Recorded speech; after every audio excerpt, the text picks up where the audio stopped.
নমস্কার বন্ধুরা, বৌদি হোম কিচেনে আবারও আপনাদেরকে স্বাগত জানাই। আবারও একটা রেসিপি নিয়ে আপনাদের সামনে হাজির হয়ে গেছি। আমরা এর আগে অনেক ধরনের পটলের রেসিপি আপনাদের সাথে শেয়ার করেছি। আপনারা সবাই দেখেছেন, লাইক করেছেন, অনেকে কমেন্টও করেছেন। তো আবারও একটা নিরামিষ পটলের রেসিপি আপনাদের সামনে নিয়ে এসেছি। এখনকার দিনে এই সবজিগুলি বেশি পাওয়া যায় অন্যান্য সবজি ছাড়া। শীতের সিজনেরও ভ্যারাইটিস সবজি, ভ্যারাইটিস ধরনের রেসিপি আপনাদের সাথে শেয়ার করব। গরমের সিজনের এই সবজিগুলো দিয়ে কত রকমের তরকারি করা যায় সেটাই আপনাদেরকে দেখানোর চেষ্টা করছি। তো এইখানে আমি বেশ কয়েকটা পটল নিয়ে নিয়েছি। পটলের আমি চোকলাটা ফেলিনি, দাও দিয়ে চেঁচে নিয়েছি। চাচলে এরকম হয়ে যায়, হালকা হালকা সবুজ ভাগটা থাকে। মাঝখান দিয়ে এইভাবে আমি জাস্ট খালি একটা ফালি করে নিয়েছি। এইভাবে পটলগুলোকে, সবগুলো পটলকে কেটে নিয়েছি, নিয়ে ভালো করে ধুয়ে জলটা ঝরিয়ে নিয়েছি। এবার এর মধ্যে কিছু মশলা আমরা যেগুলো ইউজ করব সেগুলো একটা একটা আপনাদেরকে দেখিয়ে দিচ্ছি। আমি কিছু পেস্ট মশলার বানিয়ে নিয়েছি, সেগুলো দেখিয়ে দিচ্ছি। প্রথমে এখানে দেখতে পাচ্ছেন, এখানে কাঁচা লঙ্কা আর আদা, সেটাকে আমি মিক্সিতে পেস্ট করে নিয়েছি। পেস্টগুলো আগে আপনাদেরকে দেখাইনি, আমি পেস্টগুলো করে নিয়েছিলাম, সেগুলোই দেখাচ্ছি। এখানে কাঁচা লঙ্কা আর আদাকে পেস্ট করে নিয়েছি। এখানে আমি একটা বড় সাইজের টমেটোকে পেস্ট করে নিয়েছি মিক্সিতে। আর এইটা যেটা দেখছেন, এটা হলো নারকেল। নারকেলটাকেও আমি ছোটো ছোটো করে কেটে মিক্সিতে পেস্ট করে নিয়েছি। আরেকটা জিনিস নিয়েছি, সেটা হচ্ছে পাউডার যে দুধ, আমুল পাউডার দুধ যেটা হয়, সেটাকে আমি অল্প একটু গরম জল, হালকা গরম জলে পাউডার দুধটাকে গুলে নিয়েছি। আমি এখানে লিকুইড দুধ নিইনি, পাউডার দুধটাকে আমি গুলে নিয়েছি। তো এইটা দিয়ে আজকের এই রেসিপিটা করব। তো চলুন শুরু করা যাক। তো দেখুন বন্ধুরা, আমি গ্যাস জ্বালিয়ে কড়াইটা বসিয়ে দিয়েছি।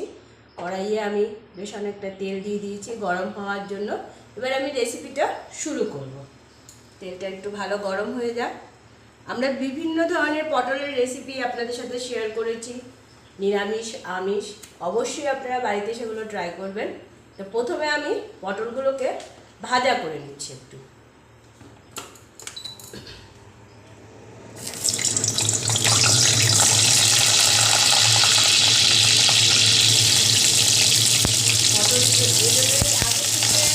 পটলটাকে ধুয়ে জলটা একটু ঝরিয়ে নেবেন, কেননা পটলের ভেতরে জল চলে গেলে তেলে ধীরে করে যাবে। আমার পটলগুলোতে একটু জল ছিল, আমি অল্প হলুদ দিয়েছি, সামান্য একটু লবণ দিয়েছি। আমি এবার এটাকে একটু ভাজা করে নেবো পটলটাকে। পটলটা ভাজতে একটু তেল লাগে, পটলের যে কোনো রেসিপি করতে গেলে একটু তেল লাগে। তো আপনারা হয়তো ভাববেন যে এটা বেশি না, একটু তেল লাগে পটলের রেসিপি করার জন্য। আমি এগুলোকে একটু ভাজা করে নিই।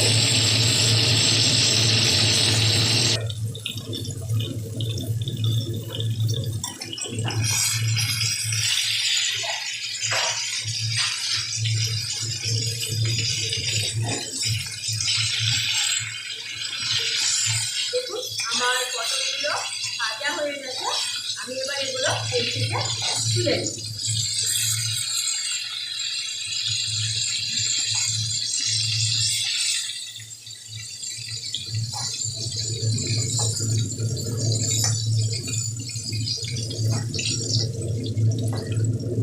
তুলে নিলাম পটলগুলো।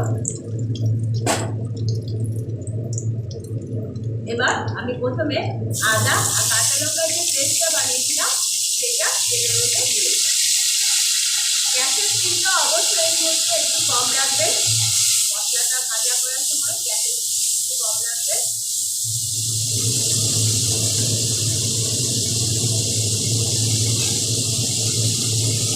কাঁচা লঙ্কা আর আদাটা একটু ভাজা হয়ে গেলে আমি দিয়ে দিব এর মধ্যে টমেটোর পেস্টটা। ভালো করে এই মশলাটাকে ভাজা করুন। আপনারা যারা যারা আমাদের চ্যানেলটিকে দেখছেন অবশ্যই লাইক করুন, শেয়ার করুন আপনাদের বন্ধুবান্ধবদের সাথে, এবং অবশ্যই সাবস্ক্রাইব করলে বেল আইকনটি টিপতে ভুলবেন না। এবং নতুন যারা আপনারা আমাদের চ্যানেলকে সাবস্ক্রাইব করেছেন, আপনাদের সবাইকে অনেক অনেক ধন্যবাদ। এইভাবে আমাদের সাথে থাকবেন এবং অবশ্যই কমেন্টে জানাবেন কোন রেসিপি কেমন হচ্ছে। এবার এই মশলাটা একটু ভাজা হতে হতে এর মধ্যে নর্মাল কিছু মশলা, যেটা সবসময় আমরা ইউজ করে থাকি, যেমন হলুদ গুঁড়ো, পরিমাণ মতো হলুদ গুঁড়ো দিয়ে দিচ্ছি,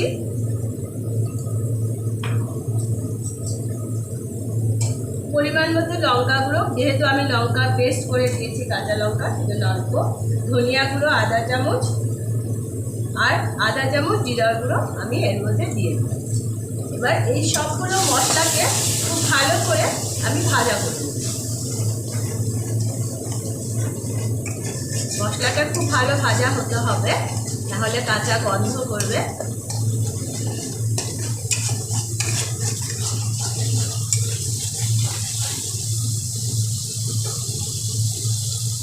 ঠিক এখন আমি পরিমাণ মতো লবণ দিয়ে দিব, যেহেতু আগে আমি পটল ভাজার মতো লবণ দিয়েছিলাম, লবণটা আন্দাজ করে দেবেন।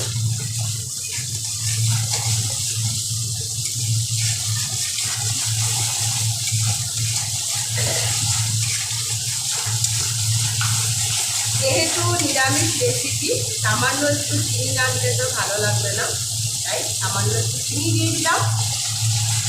এবার আবারও ভালো করে মশলাটাকে ভেজে নিব।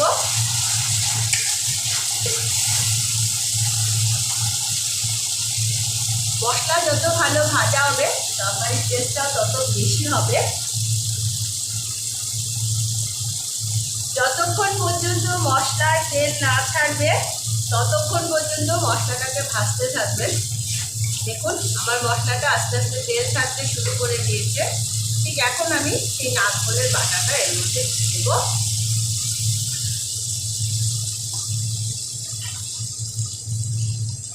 আবারও আমি এই মশলাটাকে এবার গ্যাসের ফ্লেমটা হাই করে দেবো, দিয়ে ভালো করে আবারও ভেজে নেব সব মশলার সাথে।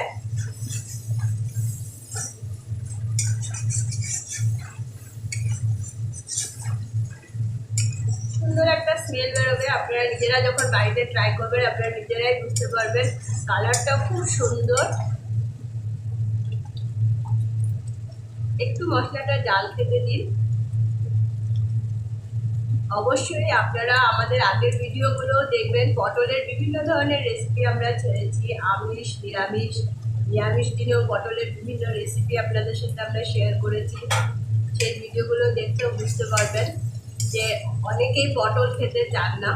এই ধরনের বিভিন্ন ধরনের রেসিপি বানালে অবশ্যই সবাই পটলটাকে খাবে। মশলাটা অনেকটাই ভাজা হয়ে গেছে, এখন আমি ভেজে রাখা পটলগুলো এর মধ্যে দিয়ে মশলার সাথে ভালো করে মিশিয়ে নিচ্ছি।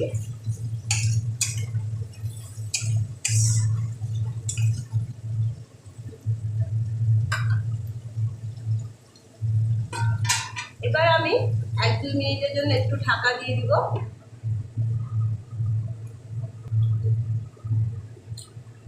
দেখুন 1-2 মিনিট পর আমি ঢাকাটা খুলে দিলাম। পুরো তেলটা পটলের উপরে উঠে এসেছে, মশলাটা পুরো সুন্দর ভাজা হয়ে গেছে।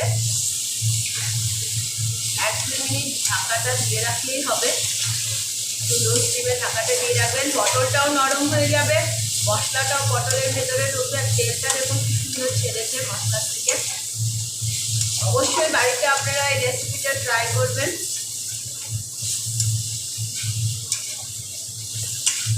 আর একটু ভালো করে মশলাটাকে ঢেলে নিয়ে মিশিয়ে দিচ্ছি ভালো করে।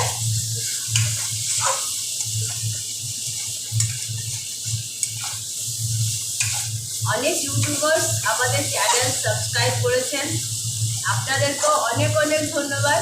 আপনারা আমাদের ইউটিউব চ্যানেলটি দেখছেন এবং আমাদেরকে সাবস্ক্রাইব করেছেন বলে। এবার আমি তুলে রাখা পাউডার দুধটা এর মধ্যে সামান্য একটু জল দিয়ে দেব। যদি পটলটা কম সেদ্ধ হয়ে থাকে তাহলে সেটা ভালো সেদ্ধ হয়ে যাবে। এবার ভালো করে সব মশলাগুলো নামিয়ে মিশিয়ে দিয়ে মাখা মাখা হওয়া পর্যন্ত আমি এটাকে ঢাকা দিই। একটু মাখা মাখা রেসিপি হবে, একটু সময় ঢাকা দিয়ে দিলাম, গ্যাসের স্টিকটা একটু কমিয়ে দিলাম। তো দেখুন আমি এবার ঢাকাটা খুলে দিলাম। এটা অনেকটাই মাখা মাখা হয়ে গেছে। আমি এই পজিশনে নামাবো, কেননা এটা যত ঠান্ডা হবে এটা আরও গাঢ় হয়ে যাবে। তো এই পজিশনেই আমি তরকারিটা নামিয়ে নিব। আমি গ্যাসটা বন্ধ করে দিচ্ছি।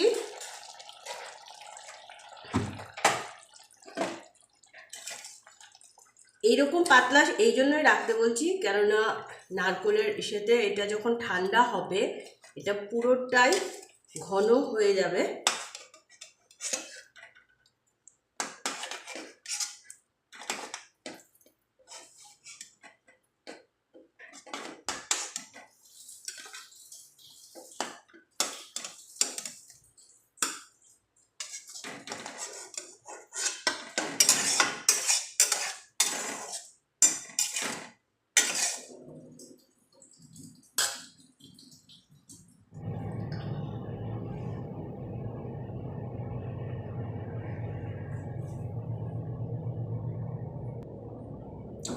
তো পটলের এই মালাইকারিটা রেডি হয়ে গেছে। অবশ্যই আপনারা এটা বাড়িতে ট্রাই করবেন। অবশ্যই আমাদের চ্যানেলটিকে লাইক করুন, সাবস্ক্রাইব করুন। সাবস্ক্রাইব করলে বেল আইকনটি প্রেস করতে একদমই ভুলবেন না। তো বন্ধুরা, আজকে এতটুকুই। ধন্যবাদ।